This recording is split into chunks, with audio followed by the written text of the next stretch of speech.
안녕하세요. 안녕하세요. 잘 지내셨나요? 네. 엊그제 온 것 같은데 되게 빠르죠, 시간이. 3월도 다 갔어요. 네.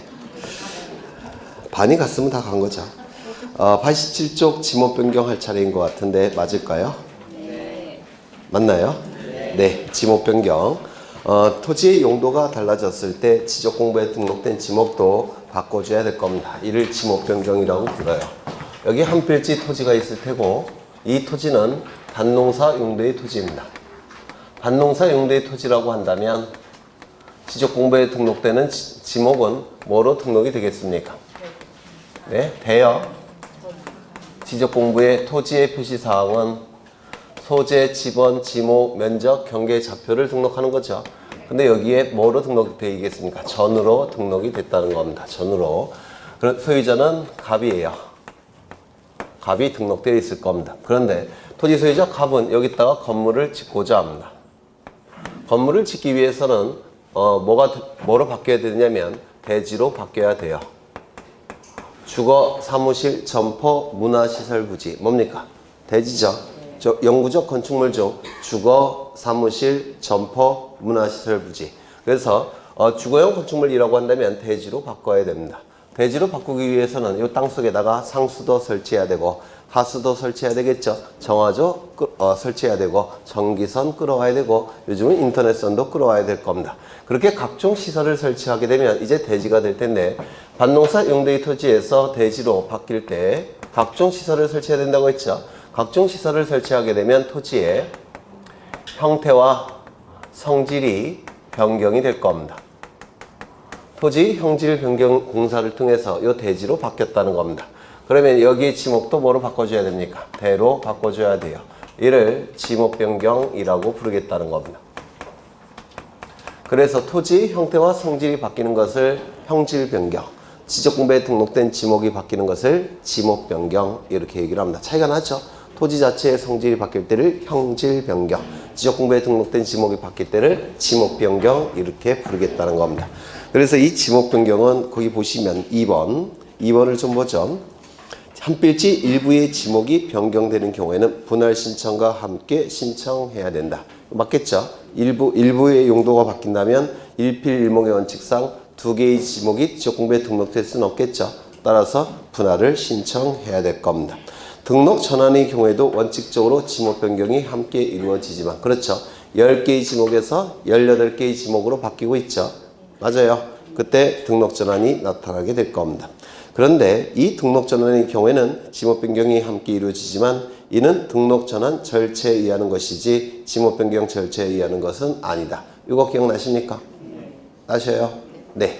그 다음에 지목 변경 대상 토지가 가장 중요할 텐데 첫 번째 토지의 형질 변경 등의 공사가 준공된 경우 준자는 완료 준자예요. 공은 공사라는 뜻이고 형질 변경 등의 공사가 완료가 됐다면 그 토지의 용도가 달라졌겠죠. 따라서 지적 공부에 등록된 지목은 바꿔줘야 될 겁니다. 두 번째, 토지의 용도가 변경된 경우 당연히 용도는 지목이 될 테니까 지목 변경을 해야 되겠죠. 건축물의 용도가 변경된 경우에도 지목 변경하겠습니까? 지목 변경할 겁니다. 이런 뜻이에요. 여기 이 토지 위에 건물이 들어서 있는데 이 건물은 학교 건물입니다.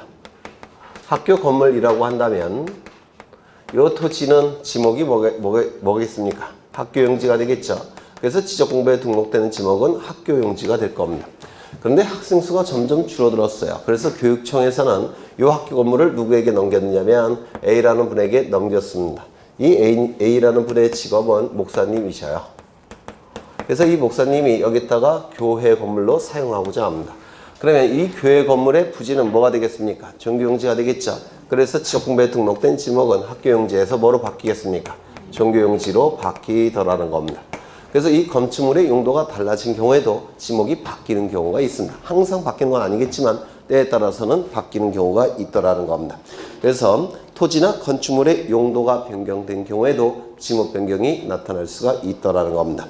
세 번째, 도시개발 사업 등의 원활한 추진을 위하여 사업 시행자가 공사 준공 전에 합병을 신청하는 경우 한 필지로 바뀌게 되면 도시개발 사업이 좀 더 편안하게 이루어져요. 그런데 한 필지가 되기 위해서는 용도가 지목이 어때야 됩니까? 같아야 되겠죠. 그런데 도시개발 사업시행자가 공사 준공 전이라는 표현이 있기 때문에 지목이 일치할까요? 일치하지 않을까요? 아직은 공사가 완료되기 전이니까 지목이 다를 겁니다. 다만 한 필지로 만들기 위해서 합병을 하기 위해서 용도가 아직 같지 않다고 하더라도 지목 변경을 통해서 이걸 일치시키겠다는 겁니다. 그래서 여기서 공사 준공 전이라는 문구를 꼭 기억해 두셔야 돼요. 공사 준공 전에 용도가 아직은 일치하지 않겠지만 도시개발 사업의 원활한 추진을 위해서 용도가 다른 것을 일치시켜 주겠다는 겁니다. 그래야지만 한 필지가 성립이 될 테고 도시개발 사업이 원활하게 추진이 될 거라는 겁니다. 그래서 공사 준공 전 밑줄 치시고 전자에 동그라미 지시점 꼭 기억해 두셔야 됩니다. 그 다음에 신청 절차도 사유 발생일로부터 60일 이내에 소유자가 신청하게 될 겁니다. 60일 이내에 신청하지 아니할 때는 지적소관청은 직권으로 지목 변경을 결정하겠죠. 한 페이지 넘겨보시면 첨부 서면이 나오는데 거기서 동글뱅이 2번이 시험에 자주 나와요. 동글뱅이 2번이 개발 행위 허가, 농지 전용 허가, 보전 산지 전용 허가 등 여기부터 줄치죠. 지목 변경과 관련된 규제를 받지 아니하는 토지의 지목 변경 또는 전답 상호간의 가수원 상호간의 지목 변경의 경우에는 위 1의 서류 첨부를 생략할 수 있다. 왜냐하면 규제를 받지 않는 토지의 지목 변경이라고 하면 규제를 받지 않더라는 겁니다. 구태여 서류 제출을 통해서 지적소관청이 조사할 필요가 없다는 겁니다. 규제를 받지 않는 토지니까. 또한 전답 가수원 상호간의 지목 변경의 경우에는 이거는 전답 가수원의 공통점이 뭐죠? 농지죠. 농지 안에서의 변경이기 때문에 이것도 규제를 하지 않겠다는 겁니다. 그래서 각종 서류의 첨부를 생략할 수가 있다는 겁니다. 그래서 이 동글뱅이 2번은 출제가 어려운 지문으로 출제가 되니까 좀 기억해 두셔야 될 테고, 그 다음에 동글뱅이 3번을 보시면 서류를 해당 지적소관청이 이미 가지고 있다면 구태여 별도로 첨부할 필요 없이 지적소관청이 확인으로 가름할 수 있다 이렇게 돼 있죠. 확인 동그라미 치셔야 됩니다. 이 공간정보법이 개정이 되기 전에는 지적소관청이 가지고 있다 하더라도 이 서류를 제출을 했습니다. 근데 법을 개정해서 이미 가지고 있을 때는 구태여 제출할 필요 없이 확인으로 대신할 수 있더라는 겁니다. 그 정도 보시면 될 것 같아요. 그 다음에 8번째 바다로 된 토지의 등록말소 보실 텐데 이것도 종종 출제가 되죠. 여러 번 설명을 드린 거예요. 여기는 바다가 될 테고 바다 밀물대입니다. 최대 만조위 선이에요. 그러면 여기서부터 여기까지 100번지 토지인데 소유자는 갑이더라는 겁니다. 이게 토지가 될 테니까 이건 한 필지 토지예요. 이 토지에 관한 정보가 수집이 돼서 지적공부의 등록관리 공시가 될 겁니다. 맞습니까? 지적공부의 토지의 표시사항과 소유자가 등록이 될 겁니다. 그리고 지적소관청에 의해서 관리가 될 테고 궁극적으로는 주권자인 국민에게 공시가 될 겁니다. 그런데 남국과 북국의 빙하가 녹기 시작합니다. 빙하가 녹기 시작했다는 겁니다. 한반도 크기의 빙하가 녹기 시작해요. 그러면 이 해수면이 어떻게 됩니까? 올라가겠죠? 올라갈 겁니다. 그래서 여기까지 올라갔다는 겁니다. 그러면 이제 이거는 토지입니까? 토지가 아닙니까? 아니죠. 바다가 됐다는 겁니다. 바다가 됐다면 지적공부에 등록된 내용은 존재할 필요가 있습니까? 없겠죠. 이 지적공부에 등록된 내용을 말소시키겠다는 겁니다.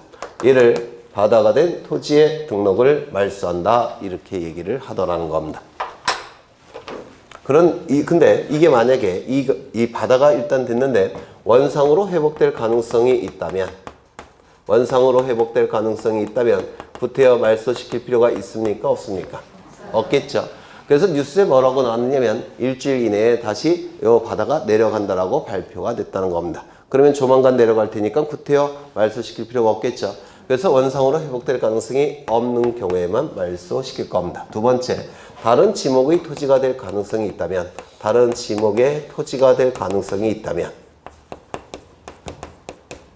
무슨 얘기냐면 군청에서 어떤 계획을 세워놨냐면 여기다가 제방을 쌓기로 계획을 세웠다는 겁니다. 이렇게 제방을 쌓기로 계획을 세웠다면 바다가 설령 올라간다고 하더라도 이거는 바다가 된 겁니까? 아닙니까? 아니겠죠. 지목만 뭐로 바뀝니까? 제방으로 바뀔 겁니다. 따라서 다른 지목의 토지가 될 가능성이 있다면 구태여 말소시킬 필요가 없을 겁니다. 다른 지목의 토지가 될 가능성이 없을 때만 말소시킬 겁니다. 그렇겠죠. 10년이 경과가 됐다는 겁니다. 10년이 경과가 됐는데 10년이 경과가 돼서 다시 남극과 북극의 빙하가 얼기 시작합니다. 얼기 시작해서 다시 바다가 내려갔다는 겁니다. 이렇게. 바다가 내려갔다면 다시 이 부분은 뭐가 되는 겁니까? 토지로 바뀌겠죠. 다시 토지가 될 수도 있습니다. 그러면 다시 토지가 됐다고 한다면 지적공부에 등록된 이 내용들은 어떻게 해야 됩니까? 다시 회복을 시켜야 되겠죠. 다시 회복해서 지적공부를 만들어야 될 겁니다. 토지의 표시 부분도 회복을 시켜야 될 테고 소유자 부분도 회복을 시켜야 될 겁니다. 따라서 우리 공간정보법은 원상 회복할 수 있다. 회복 등록할 수 있다. 이렇게 규정되어 있습니다. 회복 등록할 수 있다.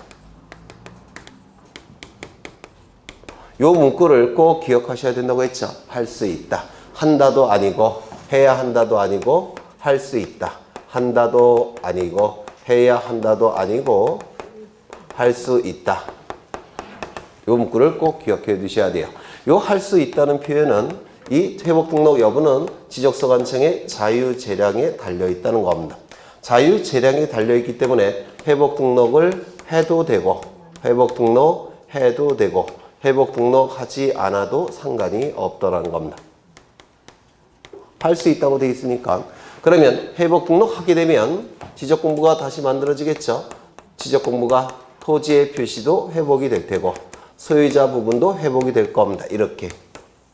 그렇죠. 회복 등록하지 않게 되면 지적공부가 만들어지지 않습니까? 네, 지적공부는 무조건 만들어줘야 돼요. 통치권이 미치는 공간적 범위인 전국토는 무조건 지적공부가 있어야 돼요. 그래서 지적공부는 만들어집니다. 토지의 표시 부분도 만들어질 테고 소유자 부분은 누구로 등록이 되는 겁니까? 국가로 등록이 되는 거예요. 이걸 토지 포락지 이렇게 얘기합니다. 민법에서 하셨죠? 포락이론. 포락이론이 바로 이거예요. 그래서 여기서 할 수 있다는 개념은 소유자 부분을 얘기하는 겁니다. 소유자 부분. 이거 이해가 되실까요? 민법에서 포락이론 하셨습니까? 네. 이게 바로 포락이론을 포락이론이라고 생각하시면 돼요. 그런데 여기서 바다가 여기까지 올라갔다면 여기까지만 올라갔다면 이 부분은 다시 여전히 토지죠. 맞아요. 그러면 도면 위에 이 경계를 그려야 됩니까? 그렇죠. 바다가 여기까지만 올라갔다면 이 경계가 토지와 바다의 경계가 새로 그려져야 되겠죠. 따라서 이때는 측량이 필요합니까? 필요 없습니까? 필요하다 이렇게 얘기합니다. 그런데 바다가 여기 이 경계에서 딱 멈췄다는 겁니다. 그러면 새로운 경계를 그릴 필요가 있습니까? 없습니까? 없어요. 기존에 이 경계만 지워주면 되겠죠. 따라서 토지 전부가 바다가 됐다고 한다면 측량할 필요가 있습니까? 없습니까? 없다 이렇게 얘기할 겁니다. 일부가 바다가 됐을 때만 지적 측량을 하는 것이고 전부 바다가 됐을 때는 지적 측량을 할 필요가 없더라는 겁니다. 이런 것들을 좀 유념하셔야 될 거예요. 바다로 된 토지의 등록 말소를 보시는데 의의는 설명이 됐고요. 말소 대상 토지도 설명이 됐고 89쪽을 보십니다. 신청 절차가 나와 있는데 원칙은 소유자의 신청에 의해서 지적 공부를 말소하는 겁니다. 그런데 문제는 토지 소유자는 자신의 토지가 원상으로 회복될 가능성이 없을 정도로 바다가 됐다는 것을 인정할까요? 인정하지 않을까요? 인정하지 않을 겁니다. 그렇겠죠. 조만간 다시 바다가 내려갈 거야. 계속 이렇게 생각할 거예요. 따라서 이 지적 토지 소유자가 자발적으로 말소 신청하는 경우는 거의 없어요. 그렇다면 어떻게 해야 되겠습니까? 둘째 줄에 지적공부에 등록된 토지 소유자에게 지적공부에 등록 말소 신청하도록 통지해야만 됩니다. 다른 토지 이런 경우에는 없어요. 이거 좀 기억해 두십니다. 그렇죠. 토지 소유자에게 통지해야 됩니다. 그 다음에 2번을 보시면 지적소관청은 소유자가 통지를 받은 날로부터 90일 이내 꼭 기억하셔야 되죠. 앞에서 기간은 며칠이었습니까? 60일. 그리고 앞에서의 토지 이동은 사유 발생일로부터 60일이에요. 그런데 바다가 된 토지의 등록 말소는 사유 발생인이 불분명해요. 또한 토지 소유자가 바다가 됐다는 것을 인정하지 않기 때문에 사유 발생일을 명확하게 확정 지을 수가 없습니다. 따라서 이러한 불편함이 있기 때문에 우리 공간정보법은 기산점을 명확하게 하기 위해서 통지를 받은 날로부터 90일이라고 딱 정해놓은 겁니다. 이건 대단히 중요하니까 꼭 기억해 두셔야 돼요. 다른 토지 이동의 경우에는 사유 발생일로부터 60일이지만 이 바다가 된 토지의 등록 말소만큼은 통지를 받은 날로부터 90일이라는 거. 90일 기억하셔야 되고 기산점 통지를 받은 날로부터 이 두 가지 사실을 꼭 기억해 두셔야 될 겁니다. 그 다음에 수수료 면제라고 되어 있는데 바다가 된 토지를 말소 신청할 때 토지 소유자가 말소 신청할 때 돈까지 내라고 한다면 말소 신청 가뜩이나 하기 싫은데 더 하기 싫겠죠. 그렇죠. 그래서 수수료 신청할 때도 무료가 됩니다. 수수료 내지 않아요. 그럼 소유자가 신청하지 아니할 때 지적소관청은 직권으로 말소하게 될 텐데 보통은 직권으로 지적소관청이 토지 이동을 결정할 때는 수수료를 강제로 징수합니다. 그런데 이 바다가 된 토지의 등록 말소만큼은 직권으로 말소할 때도 수수료를 징수하지 않습니다. 그래서 이거 좀 기억해 두셔야 돼요. 바다가 된 토지의 등록 말소만큼은 무조건 무료라는 걸 기억해 두셔야 될 겁니다. 그 다음에 4번을 보시면 회복 등록할 수 있다 기억해 두셔야 되고요. 그 다음에 그 밑에 보시면 말소하거나 회복 등록하였을 때는 그 정리 결과를 소유자 및 해당 공유수면관리청에게 통지해야 된다라고 되어 있는데 말소할 때도 통지하고 회복 등록할 때도 통지하는 겁니다. 미치시죠? 말소하거나 회복 등록하였을 때 말소할 때도 통지하는 것이고 회복 등록하였을 때도 통지를 하는 겁니다. 누구에게 통지하느냐면 가장 이해관계가 큰 자는 소유자겠죠. 소유자에게 당연히 통지해야 됩니다. 또한 바다를 관리하는 국가기관에게 통지해야 되겠죠. 바다를 관리하는 국가기관은 공유수면관리청이라고 불러요. 해양수산부 장관도 아니고 국토교통부 장관도 아니고 공유수면관리청 꼭 기억해 두십니다. 그리고 또는으로 연결되어 있지 않고 미수로 연결되어 있죠. 이것까지 기억해 두셔야 됩니다. 토지 소유자 및 공유수면관리청. 공유수면이라는 게 바다란 뜻이에요. 바다를 관리하는 기관이란 뜻입니다. 꼭 기억해 두셔야 되고요. 그 다음에 축척 변경을 보실 텐데 축척 변경은 우리 시험에 굉장히 많이 나오죠. 네, 여기는 소축척의 지적도입니다. 소축척의 지적도니까 토지가 크게 등록되어 있을까요? 작게 등록되어 있을까요? 작게 등록되어 있을 겁니다. 그렇겠죠? 소축척의 지적도니까 토지가 작게 등록되어 있을 겁니다. 그리고 지적도이니까 거래가 잘 되는 토지일까요? 거래가 잘 안 되는 토지일까요? 거래가 잘 되는 토지는 토지대장 지적도에 등록해서 관리가 된다고 했죠. 거래가 잘 안 되는 토지는 임야대장, 임야도에 등록해서 관리한다고 했습니다. 맞습니까? 그렇죠. 이건 거래가 잘 되는 토지예요. 그런데 소축척의 지적도에 등록되어 있다는 겁니다. 거래가 잘 되니까 땅값이 올라갈까요? 안 올라갈까요? 땅값이 계속 올라갑니다. 거래가 잘 되는 거니까. 그런데 거래가 잘 되니까 땅값이 계속 올라가면 대금도, 매매대금도 점점 커지겠죠. 그러면 내 매매대금이 점점 커지면 팔고 싶어도 못 파는 경우가 있어요. 너무 금액이 크니까. 사고 싶어도 살 수 없는 경우도 있겠죠. 따라서 어떻게 해야 팔 수 있습니까? 쪼개서. 어떻게 해야 살 수가 있습니까? 쪼개서. 그래서 거래가 잘 되는 토지들은 자꾸 분할이 이루어집니다. 토지들이 자꾸 분할이 돼요. 이렇게. 그래서 각종 토지 이동에서 가장 빈번하게 발생하는 토지 이동이 뭐라고 했습니까? 각종 토지 이동에서 가장 빈번하게 발생하는 토지 이동은 분할이에요. 이것도 한번 출제된 적이 있습니다. 가장 빈번한 토지 이동이 뭐라고요? 분할. 우리나라는 땅덩어리가 좁죠.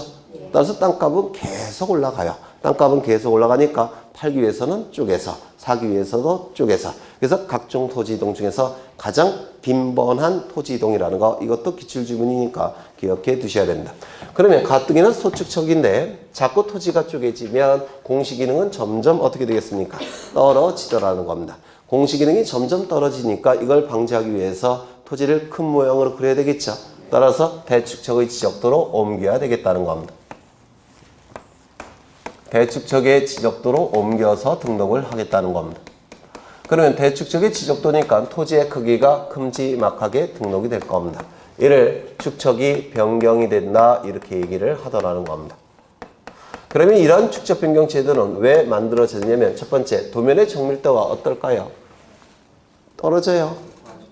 도면의 정밀도가 훨씬 커지죠. 왜? 대축척으로 바뀌었으니까. 그렇죠. 첫 번째, 도면의 정밀도를 높이기 위해서 축척 변경 제도가 만들어진 겁니다.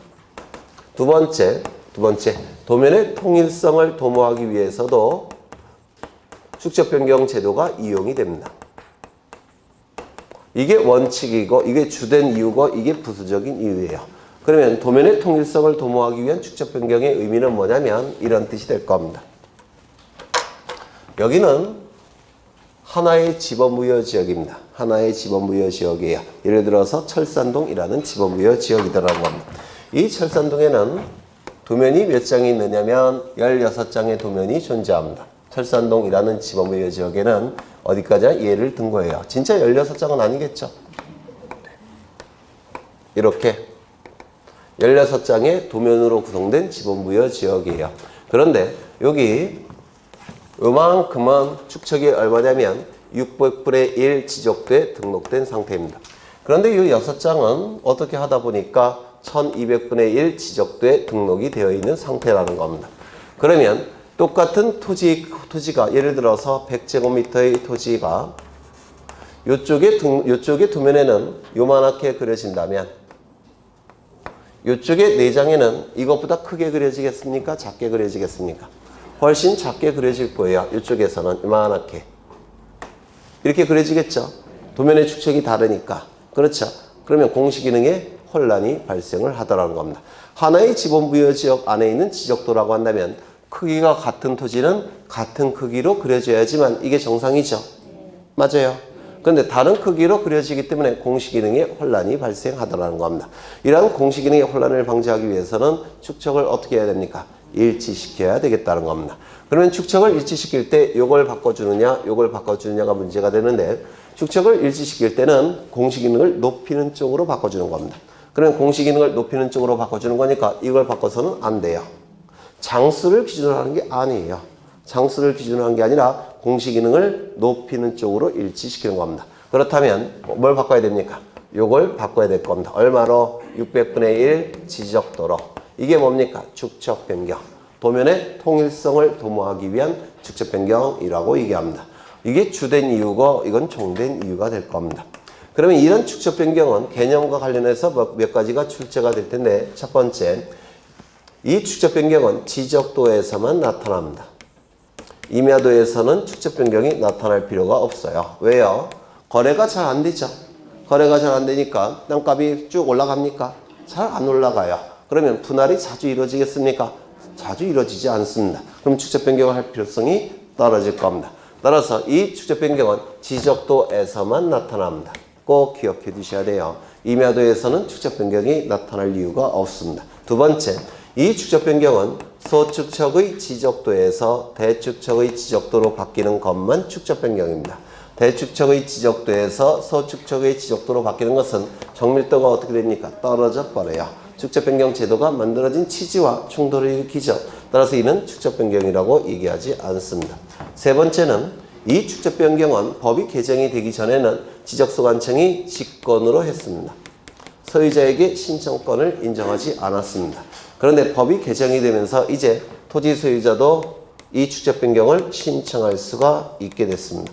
이게 개정이 된 사안이라서 꼭 기억하셔야 돼요. 신청도 가능하다는 거. 네 번째, 이 축척 변경은 절차가 시험에 대단히 잘 나와요. 많이 나올 때는 2문제까지도 나올 수가 있습니다.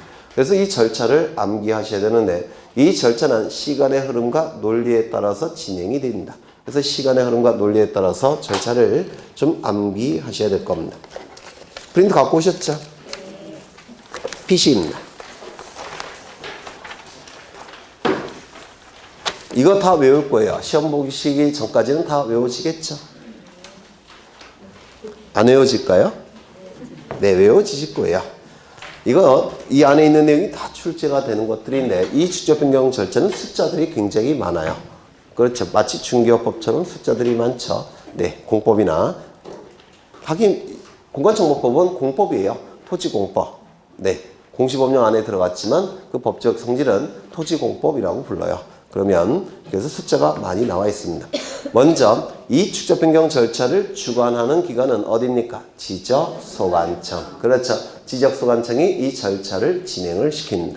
그럼 지적소관청이 자신의 멋대로 이 축적 변경 절차를 진행시킬 수 있느냐? 그럴 수는 없어요. 왜냐하면 이 축적 변경은 서축적에서 대축적으로 바뀌니까 정밀도가 훨씬 올라가겠죠. 맞아요. 그러면 정밀도가 높아지니까 기존의 면적보다 줄어드는 토지가 나타날 수가 있습니다. 경계가 다시 그려지니까. 맞아요.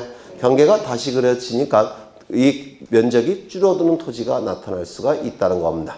물론 늘어나는 토지가 나타날 수도 있어요.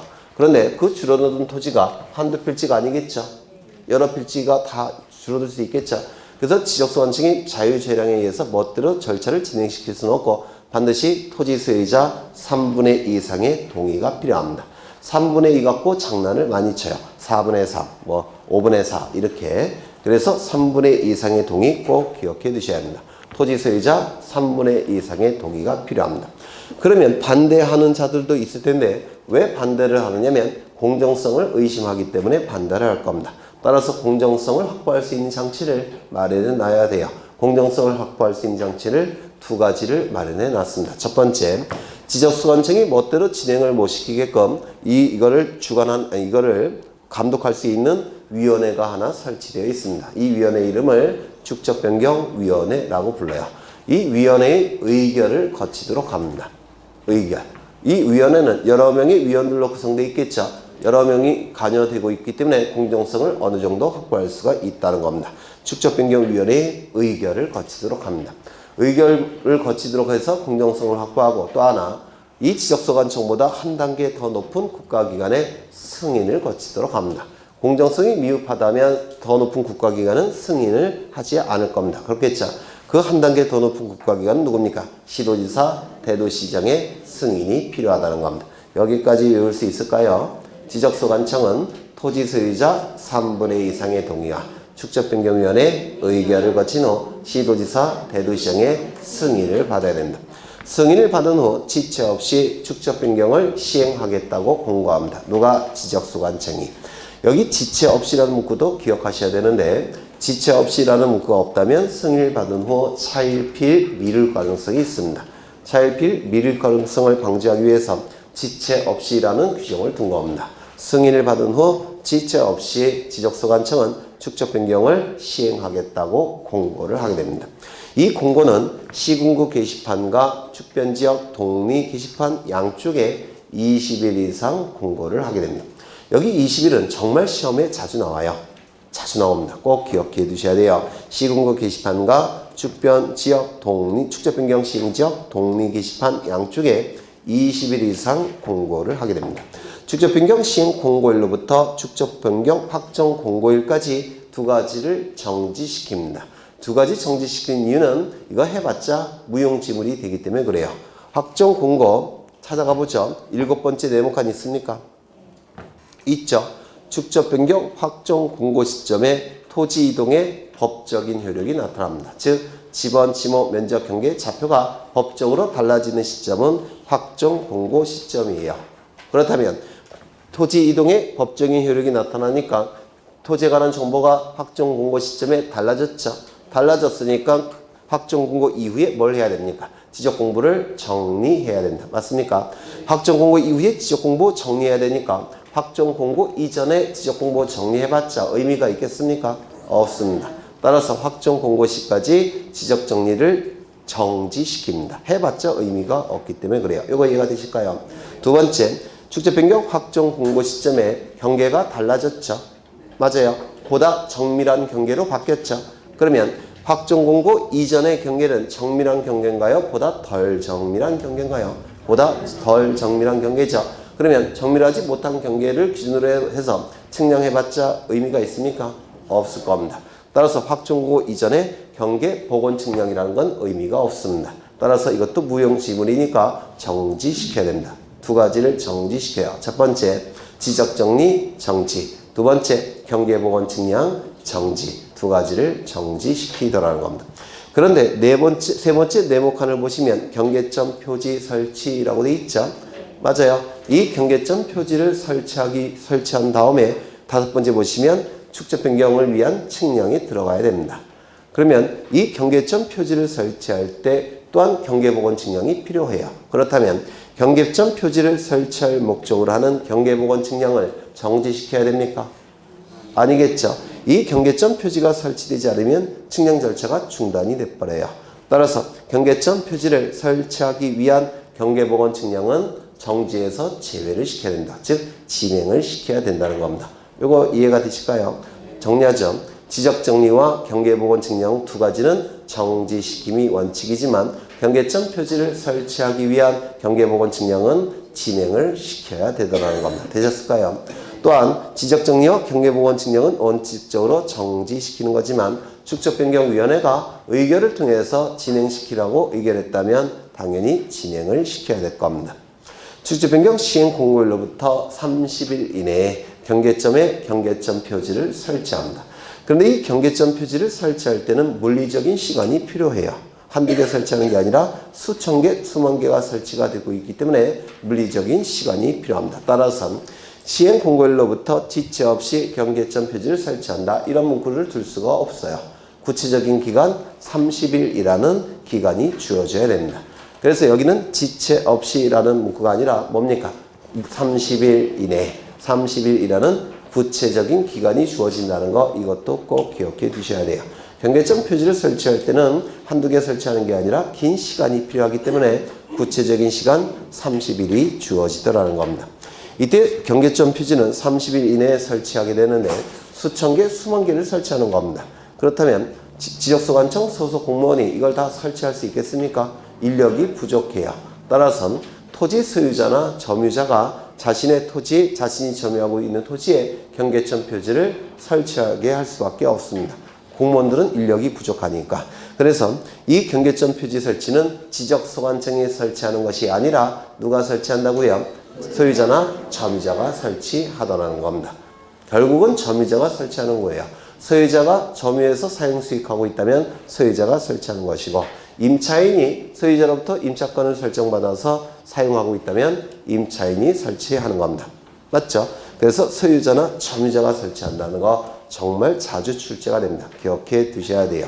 경계점 표지를 설치한 이유는 측량에 들어가기 위해서 설치하는 겁니다. 그러면 이때 경계점 표지가 설치가 됐다면 측량이 들어갈 텐데 소축척의 지적도에서 대축척의 지적도로 바뀌기 때문에 면적경계 좌표가 보다 정밀해지죠. 보다 정밀한 면적경계 좌표값을 수집하기 위해서 측량이 필요하고, 이때 하는 측량을 뭐라 부른다고요? 축적변경 측량이라고 부릅니다. 이 축적변경 측량을 통해서 보다 정밀한 면적경계 좌표가 수집이 될 텐데, 우리 공간정보법은 면적경계 좌표값을 새롭게 정할 때 지번과 지목도 확인해서 새롭게 정하라고 규정되어 있습니다. 다만 소재지는 지적소관청이 결정하는 게 아니라고 했죠.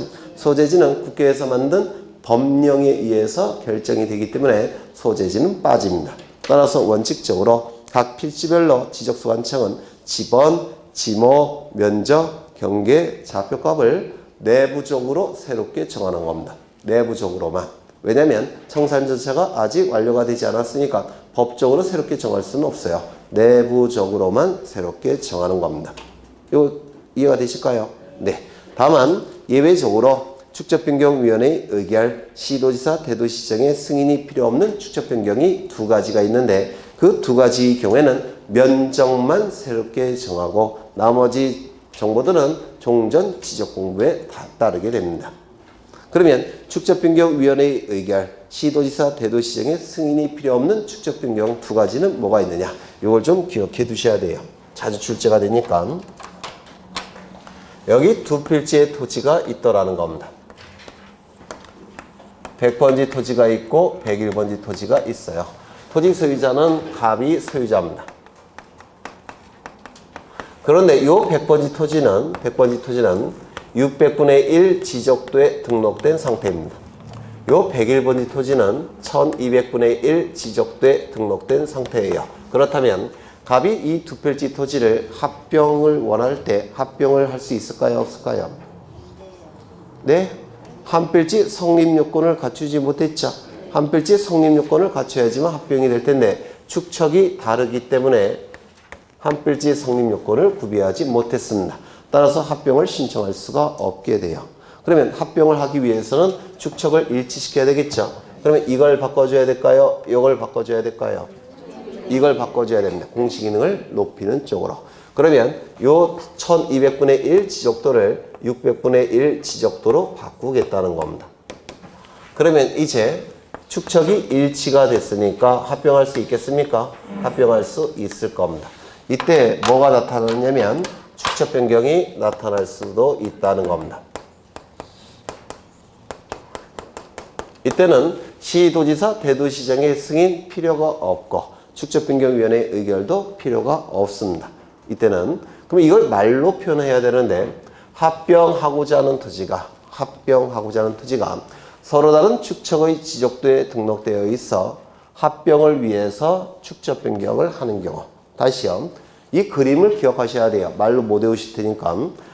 합병하고자 하는 토지가 서로 다른 축척의 지적도에 등록되어 있어 합병을 위해서 축척 변경을 하는 경우. 이때는 축변이 의결 필요 없고 시도지사, 대도시장 승인 필요 없습니다. 이때는 뭐만 새롭게 정한다고요? 면적만 새롭게 정하겠다는 겁니다. 나머지 정보들은 종전 지적 공부에 따르게 됩니다. 이게 첫 번째고요. 두 번째.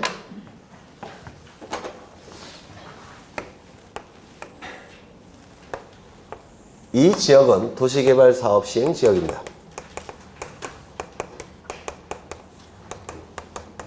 도시개발 사업 시행 지역의 경우에는 도면의 정밀도가 약간 더 정밀해져요. 보통 600분의 1 지적도에서 도시개발 사업이 시행이 되면 500분의 1 지적도로 바뀝니다. 이것도 외워두시면 좋겠죠. 나중에 써먹을 일이 있으니까. 도시개발 사업이 이루어지면 축척이 조금은 더 정밀해집니다. 600분의 1 지적도에서 500분의 1 지적도로 바뀌게 돼요. 그런데 문제는 뭐냐면 이 도시개발 사업 시행 지역에서 제외된 토지들이 있다라는 겁니다. 그럴 수 있을 거예요. 그러면 제외된 토지의 경우에는 축척이 어떠한 도면에 등록되어 있는 상태입니까? 도시개발 사업 시행에서 제외됐다고 했죠. 그러면 이 안에 있는 토지들은 축척이 얼마인 지적도에 등록되어 있겠습니까? 600분의 1. 그렇죠.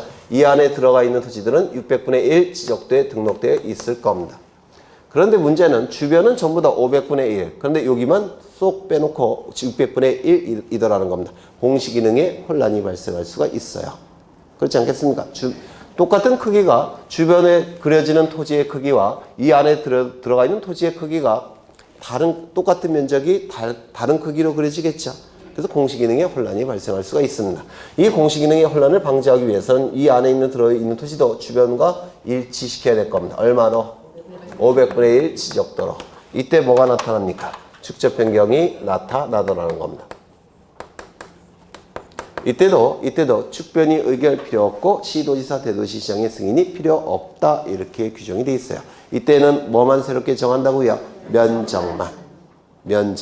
이것 좀 외워두셔야 돼요. 이것도 말로는 외울 수 없고 그림을 통해서 말로 전환시켜야 될 겁니다. 도시개발 사업 시행 지역 안에서 도시개발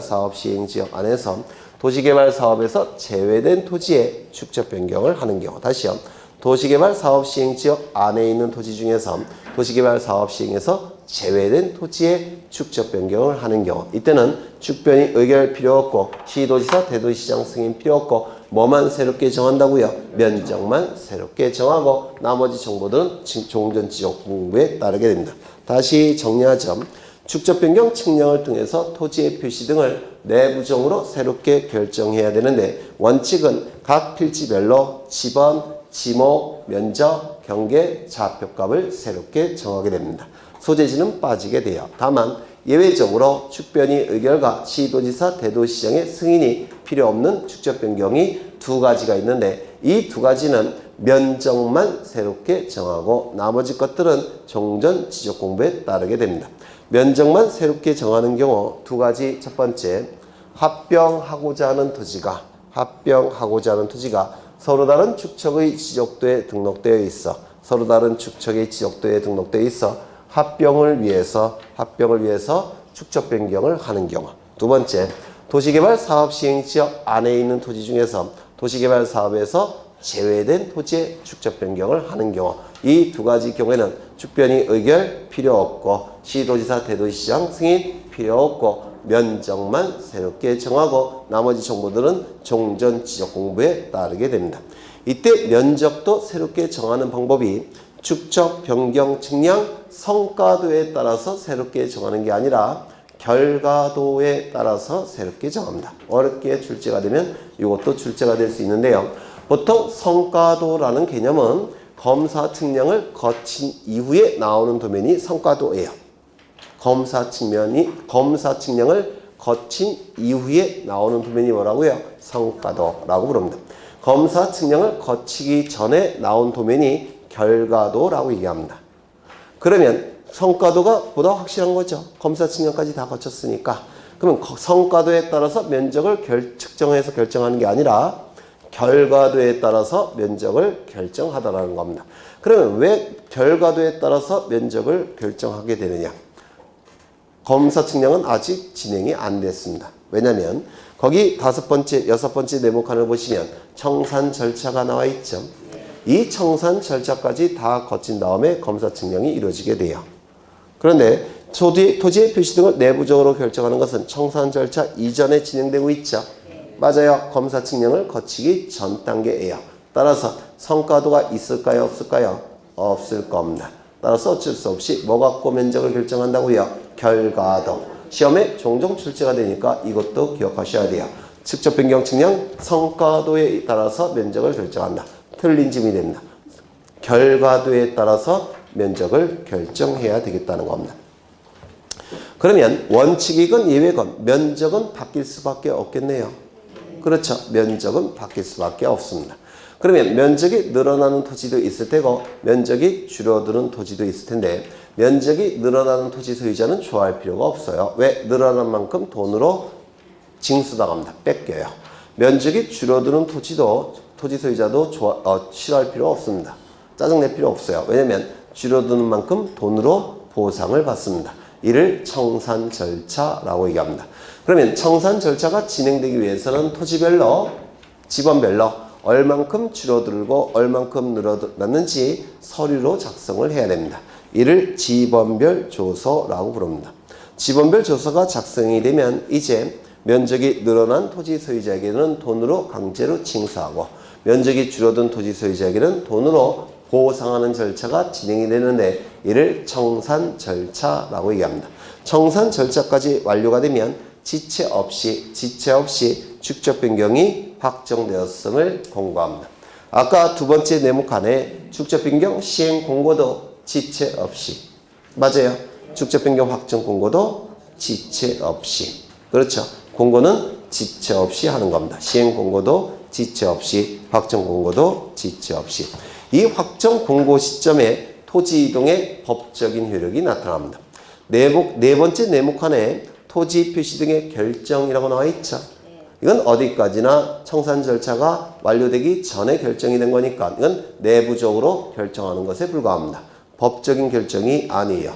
법적인 결정은 어느 시점에 나타난다고요? 확정 공고 시점에 나타나는 겁니다. 따라서 확정 공고 시점에 토지 이동의 법적인 효력이 발생합니다. 즉 토지 이동 간주의 효과는 어느 시점에 발생한다고요? 확정 공고 시점에 토지 이동의 간주 효과가 나타납니다. 그러면 각 필지별로 원칙은 각 필지별로 지번, 지목, 면적, 경계, 좌표값이 달라지는 시점이 어느 시점이 됩니까? 확정 공고 시점에. 예외적으로 축변이 의결 필요 없고 시도지사, 대도시장의 승인이 필요 없는 축적 변경 2가지가 있죠. 그때는 면적만 새롭게 정한다고 했죠. 그래 면적이 새롭게 법적으로 달라지는 시점이 어느 시점입니까? 확정 공고 시점. 되셨을까요? 그러면 토지 이동의 효력이 발생하니까 다 바뀌었죠. 토지에 관한 정보가 바뀌었죠. 바뀐 것을 지적 공부에 반영을 해야 되겠죠. 따라서 지적 공부를 정리하게 될 겁니다. 지적 공부가 정리가 됐다면 지적 공부를 기준으로 뭐도 바꿔줘야 됩니까? 등기부, 표제부도 바꿔줘야 되겠죠. 따라서 지적소관청은 등기소에 변경 등기를 촉탁하게 될 겁니다. 조금 더 익숙해지지 않았나요? 이거 2번째 하는 건데. 그렇죠? 네. 그러면 이제 청산 절차를 보시겠습니다. 청산 절차. 면적이 늘어난 토지 소유자에게는 그만큼 돈으로 징수해야 됩니다. 면적이 줄어든 토지 소유자에게는 그만큼 돈으로 보상해 줘야 됩니다. 이유는 그것이 공정하기 때문에 그래요. 그렇죠? 그러면 보상해 주는 돈 또는 징수하는 돈, 이걸 뭐라고 그럽니까? 청산금이라고 부르겠다는 겁니다. 이 청산금은 어떻게 결정이 되느냐면 지적소관청이 토지의 제곱미터당 가격을 조사합니다. 토지의 제곱미터당 가격을 조사해서 축적변경위원회에 제출합니다. 그러면 축적변경위원회는 의결을 하게 돼요. 그 의결에 따라서 지적소관청은 제곱미터당 토지의 가격을 결정하는데요. 이때 실질적으로 결정하는 주체는 누굴까요? 축적변경위원회의 의결에 따라서 결정하기 때문에 실질적으로 결정하는 자는 누굽니까? 축적변경위원회예요. 의결이 되면 그 의결에 따라서 결정을 해야 되니까 실질적으로 가격을 결정하는 자는 누구라고요? 축적변경위원회. 그런데 형식적으로 결정하는 자는 지적소관청이 의결에 따라서 결정하기 때문에 형식적으로 제곱미터당 가격을 결정하는 주체는 누굴까요? 지적소관청. 이 차이점 느끼십니까? 형식적으로 결정하는 자는 지적소관청인데 의결에 따라서 결정이 되기 때문에 실질적으로 가격을 결정하는 자는 누굽니까? 축적변경위원회가 될 겁니다. 맞습니까? 그래서 지적소관청이 제곱미터당 가격을 조사해서 축적변경위원회의 의결에 따라서 제곱미터당 가격을 결정하게 됩니다. 그러면 제곱미터당 가격이 결정이 됐다면 늘어난 토지 곱하기 제곱미터당 가격, 줄어든 토지 곱하기 제곱미터당 가격. 그러면 청산금이 결정되겠습니까? 결정되겠죠. 그래서 증감 면적의 제곱미터당 가격을 곱해버리면 청산금이 결정이 되더라는 겁니다. 이거 이해가 되실까요? 왼쪽에 지번별 조서를 한번 보시죠. 15번지 토지는 축적 변경 전의 면적은 얼마입니까? 100제곱미터. 축적 변경 후의 면적은 얼마입니까? 95제곱미터. 그러면 5제곱미터가 줄어들었죠. 맞아요. 그러면 청산금이 결정이 돼야 되는데 5제곱미터 곱하기 제곱미터당 가격은 만원. 만원 맞습니까? 그러면 청산금이 얼마가 됩니까? 5만원. 5만원을 보상해 줘야 됩니다. 그 다음에 16번지 토지는 축적 변경 전의 면적은 100제곱미터, 축적 변경 후의 면적은 105제곱미터. 5제곱미터가 늘어났죠. 그러면 제곱미터당 가격은 만원. 그러면 5 곱하기 만원, 5만원. 그러면 늘어났으니까 5만원만큼 강제로 징수하겠다는 겁니다. 그것이 공평하기 때문에 그래요. 그러면 제곱미터당 가격이 결정이 돼서 청산금이 결정이 됐다면 시군구 게시판과 축변지역 동리 게시판에 15일 이상 게시를 해야 합니다. 15일 꼭 기억해 두셔야 돼요. 축적 변경 시행 공고일은 며칠 이상? 20일 이상. 청산금 산정 공고일은 며칠 이상? 15일 이상. 다시요. 축적 변경 시행 공고일은 며칠 이상? 20일 이상. 청산금 산정 공고일은 15일 이상. 꼭 기억해 두셔야 됩니다. 공고가 이루어지면 이제 청산금 산정 공고일로부터 20일 이내에 산정 공고일로부터 20일 이내에 납부고지를 해야 되고 수령통지를 해야 됩니다. 면적이 늘어난 토지 소유자에게는 납부할 것을 고지하는 것이고 면적이 줄어든 토지 소유자에게는 수령해 갈 것을 통지하게 됩니다. 그러면 납부를 고지받은 자는 고지받은 날로부터 6개월 이내에 청산금을 납부하고 수령통지의 경우에는 수령통지 받은 날로부터가 아니라 한 날로부터 6개월 이내에 지적소관청은 토지 소유자에게 지급을 해야 됩니다. 그래서 기간은 6개월이죠. 둘 다 6개월이에요. 6개월 반드시 암기하셔야 되고요. 기산점도 암기하셔야 되는데 기산점 납부고지는 받은 날로부터 6개월 이내, 수령통지는 한 날로부터 6개월 이내. 이거 헷갈리겠죠? 그렇죠. 그러면 어떻게 이해를 하시냐면 돈을 주는 자가 기준이 돼요. 돈을 주는 자. 그러면 면적이 늘어난 토지의 경우에는 토지 소유자가 지적소관청에 돈을 내는 거죠. 맞아요. 그러면 돈을 주는 자가 기준이 되는 거니까 토지 소유자가 돈을 지적소관청에 내는 거니까 토지 소유자를 기준으로 합니다. 그러면 납부고지를 받은 날로부터 겠습니까? 납부고지를 한 날로부터 겠습니까? 납부고지 한 자는 지적소관청이죠. 받은 자는 토지 소유자죠. 그러면 돈을 주는 자를 기준으로 하는 거니까 토지 소유자를 기준으로 하는 겁니다. 토지 소유자는 납부고지 한 자입니까? 받은 자입니까? 받은 자. 토지 소유자를 기준으로 해서 납부고지를 받은 날로부터 6개월 이내에 납부를 해야 됩니다. 그러면 수령통지는 언제 하는 겁니까? 면적이 줄어든 토지 소유자에게 지적소관청이 돈을 받아갈 것을 통지하는 게 수용통지죠. 그럼 돈이 어디서 어디로 갑니까? 지적소관청에서 토지 소유자에게 가죠. 그러면 지적소관청을 기준으로 하는 거니까 수용통지 받은 날부터겠습니까? 수용통지 한 날로부터겠습니까? 한 날. 수용통지 한 날로부터 6개월 이내에 지급해야 됩니다. 돈을 주는 자를 기준으로 하는 거예요. 그렇죠? 그래서 납부고지는 받은 날로부터 6개월 이내에 납부를 하는 것이고 수용통지는 수용통지 한 날로부터 지적소관청은 토지 소유자에게 지급해야 된다는 겁니다. 꼭 외우셔야 돼요. 그 다음에 납부고지 또는 수용통지를 받은 날로부터 1개월 이내에 불만이 있는 자는 이의신청을 하게 됩니다. 이의신청 기간은 며칠인가요? 1개월. 정말 자주 출제되죠. 네, 이의신청은 1개월.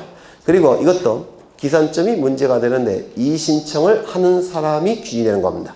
이의신청을 하는 사람이 기준이 되는 거니까 납부고지건 수용통지건 둘 다 받은 날로부터 1월 이내에 이의신청을 하는 겁니다. 이의신청 하는 사람을 기준으로 하는 거니까 납부고지건 수용통지건 둘 다 받은 날로부터 1월 이내에 이의신청을 하게 됩니다. 되셨을까요? 그 다음에 청산 절차가 생략이 되는 경우가 두 가지가 있는데요. 첫 번째, 증감 면적이 오차 허용 범위 이내인 경우. 이 의미는 뭐냐면 면적이 늘어난 토지, 면적이 줄어든 토지, 그 늘어난 그 면적, 줄어든 면적 자체가 굉장히 작더라는 겁니다. 그래서 청산금이 예를 들어서 500원이에요. 청산금이. 그럼 저한테 오시면 제가 드릴 수도 있어요. 1000원까지는. 이렇게 청산 금액이 굉장히 작기 때문에 이때는 구태여 청산 절차를 밟을 필요가 없다는 겁니다. 되셨을까요? 그렇죠. 그래서 증감 면적이 오차 허용 범위 이내인 경우에는 이때는 청산 절차가 생략이 이루어지게 됩니다. 하지만 축적변경위원회에서 금액이 작다고 하더라도 청산 절차를 진행하기로 의결했다면 당연히 감독기관이니까 청산 절차 진행을 해야 될 겁니다. 두 번째, 소유자 전원이 청산하지 않기로 합의한 후 서면이 제출된 경우. 여기서 전원 동그라미 치십니다. 한 명이라도 빠지면 안 돼요. 전원. 두 번째, 반드시 서면으로 제출해야 됩니다. 서면. 여기도 동그라미 치십니다. 전원, 서면. 반드시 암기되셔야 돼요. 되셨죠? 네. 여러분은 신뢰할 수 없으니까 다시 한번 하겠습니다. 시간의 흐름과 논리를 잘 따라가 보셔야 돼요. 네, 먼저 지적소관청은 토지 소유자 3분의 2 이상의 동의와 축변이 의결을 거친 후 시도지사, 대도시장의 승인을 받아야 됩니다. 승인을 받은 후 지체 없이 지적소관청은 축적 변경을 시행하겠다고 공고를 합니다. 이 공고는 시공고 게시판과 축변지역 동리 게시판 양쪽에 20일 이상 공고를 하게 됩니다. 시행 공고일로부터 확정 공고일까지 두 가지를 정지시킵니다. 해봤자 무용지물이 되기 때문에 그래요. 첫 번째, 지적공보 정리하는 거 정지. 두 번째, 경계보건 측량 정지. 다만 경계점 표지를 설치하기 위한 경계보건 측량은 진행을 시켜야 됩니다. 또한 축적변경위원회에서 정지하지 말 것을 의결했다면 이때도 진행을 시켜야 될 겁니다. 축적변경 시행 공고일로부터 30일 이내에 토지 소유자 또는 점유자는 현재 점유하고 있는 경계에 경계점 표지를 설치해야 됩니다. 30일 충분한 물리적인 시간이 주어져야 되니까 30일이 주어지고요.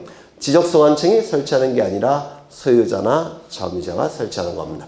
이 경계점 표지가 설치가 되면 설치된 경계점 표지를 기준으로 측량에 들어갑니다. 서축적에서 대축적으로 바뀌니까 면적 경계좌표가 보다 정밀하게 수집돼야 되기 때문에 측량에 들어가야 돼요. 이때 하는 측량을 축적 변경 측량이라고 부릅니다. 축적 변경 측량이 완료가 되면 이제 토지의 표시 등을 내부적으로 새롭게 결정이 돼야 되는데 우리 공간정보법은 면적, 경계, 좌표값을 필지별로 새롭게 정할 때 지번과 지목도 같이 확인하고 새롭게 정하라고 되어 있습니다. 따라서 원칙은 각 필지별로 지번, 지목, 면적, 경계, 좌표값을 새롭게 정합니다. 다만 축적변경위원회의 의결과 시도지사, 대도시장의 승인이 필요 없는 축적변경 두 가지가 있는데 이 두 가지의 경우에는 면적만 축적변경 측량 결과도에 따라서 새롭게 정하고 나머지 정보들은 종전 지적 공부에 의하게 됩니다. 그러면 이 두 가지는 뭐가 있냐면 그림 보셔요. 합병하고자 하는 토지가 서로 다른 축척의 지적도에 등록되어 있어 합병을 위해서 축척 변경을 하는 경우. 두 번째, 도시개발 사업 시행 지역 아래 토지 중에서 도시개발 사업 시행에서 제외된 토지의 축척 변경을 하는 경우. 이 두 가지 경우에는 축변이 의결 필요 없고 시도지사 대도시장 승인 필요 없고 면적만 축척 변경 측량 결과도에 따라서 새롭게 정하게 될 겁니다. 그러면 면적은 달라질 수밖에 없는데 원칙이건 예외건 면적은 달라지게 되는데 면적이 얼만큼 늘어나고 면적이 얼만큼 줄어들었는지 각 토지의 지번별로 조서를 작성을 하게 됩니다. 조서가 작성이 되면 면적이 늘어난 토지 소유자에게는 돈으로 강제로 징수하고 면적이 줄어든 토지 소유자에게는 돈으로 보상해주는 절차가 진행이 되는데 이를 청산 절차라고 부릅니다. 청산 절차가 완료가 되면 지체 없이 축척 변경이 확정되었음을 공고하고 확정 공고 시점에 토지 이동의 법적인 효력이 나타납니다. 따라서 원칙은 각 필지별로 지번, 지목, 면적, 경계, 좌표값이 새롭게 정해지는 시점이 어느 시점입니까? 확정 공고 시점. 예외적으로 면적만 바뀌는 경우도 있죠. 그 면적이 법적으로 바뀌는 시점이 어느 시점입니까? 확정 공고 시점에. 그러면 이때 토지의 토지 이동의 간주의 효과는 확정 공고 시점에 나타나는데 간주가 됐으니까 이제 지적 공부 정리를 해야 될 겁니다. 지적 공부가 정리가 됐다면 정리된 지적 공부를 기준으로 등기부 표제부도 바꿔줘야 되겠죠. 따라서 지적소관청은 등기소에 변경 등기를 촉탁하게 될 겁니다. 이때 청산 절차는 먼저 이 청산금이 결정이 돼야 되는데 결정의 방법은 지적소관청이 제곱미터당 금액을 제곱미터당 토지의 가격을 축적변경위원회의 의결에 따라서 새롭게 정하게 됩니다. 제곱미터당 가격이 결정이 되면 증감면적에 제곱미터당 가격을 곱하게 되면 청산금이 결정이 됩니다. 청산금이 결정이 되면 시군구 게시판과 동리 게시판에 15일 이상 공고를 하게 됩니다. 공고일로부터 20일 이내에 납부고지 수용통지를 하게 되는데 납부고지의 경우에는 납부고지를 받은 날로부터 6개월 이내에 납부해야 되고 수용통지의 경우에는 수용통지를 지적소관청이 한 날로부터 6개월 이내에 지급을 해야 될 겁니다. 그리고 납부고지 수용통지를 받은 날로부터 이의신청을 하게 되는데 이의신청 기간은 1월 이내에 해야 될 겁니다. 그렇겠죠? 그리고 청산 절차가 생략이 되는 경우가 두 가지가 있는데 첫 번째, 증감 면적이 오차 허용 범위 이내인 경우 이때는 금액이 작아지기 때문에 청산 절차가 생략될 수가 있습니다. 다만 축적변경위원회의 의결이 있다면 진행을 시켜야 될 겁니다. 또한 토지 소유자 전원이 청산하지 않기로 합의한 후 서면이 제출이 됐다면 이때도 청산 절차가 생략될 수가 있을 겁니다. 익숙해지실 수 있을까요? 네. 그래도 예전에 1월 달보다 익숙하죠? 네. 지금이 3월이니까 5월 달에 또 할 거예요. 외울 때까지. 책을 보겠습니다. 책을 보시면 89쪽에 축적 변경이 나와 있고요. 이 축적 변경은 임야도에서는 축적 변경이 나타납니까? 나타나지 않습니까? 나타나지 않죠. 지적도에서만 나타나고 셋째 줄 보시면 큰 축척을 작은 축척으로 바꾸는 것은 축적 변경이라고 얘기하지 않습니다. 왜? 도면의 정밀도가 떨어지니까. 그렇죠. 따라서 소축척을 대축척으로 바꾸는 것만 축척 변경이라고 하고요. 그 다음에 축적 변경의 사유를 보시면 첫째 줄에 소유자의 신청도 가능하다고 되어 있죠. 둘째 줄에 보시면 직권도 가능하다고 했죠. 신청, 직권 둘 다 가능하게 될 겁니다. 거기 동글뱅이 1번을 보시면 잦은 토지의 이동으로 한 필지 규모가 작아서 소축척으로는 지적측량 성과의 결정이나 토지 이동에 따른 정리를 하기가 곤란한 경우. 이게 뭡니까? 도면의 정밀도를 높이기 위한 축척 변경이 될 겁니다. 두 번째, 하나의 지번부여 지역에 서로 다른 축척의 지적도가 등록되어 있다면 공시기능에 혼란이 발생한다고 했죠. 따라서 도면의 통일성을 도모하기 위해서 이 축척 변경을 하는 경우에 해당이 될 겁니다. 공시기능 혼란을 방지하기 위해서 도면의 통일성을 도모하기 위한 축척 변경이 동글뱅이 2번입니다. 그리고 3번은 기타가 될 겁니다. 그 다음에 한 페이지 넘겨보시면 거기 토지 소유자 3분의 2 이상의 동의서라는 문구 있습니까? 네, 토지 소유자 3분의 2 이상의 동의가 있어야지만 축적 변경 절차가 진행이 됩니다. 4분의 3도 아니고 5분의 4도 아니고 3분의 2 꼭 외워두셔야 되죠. 잠시 쉬었다가 나머지 책도 다 밑줄 치겠습니다. 오늘 다 밑줄 칠 거예요.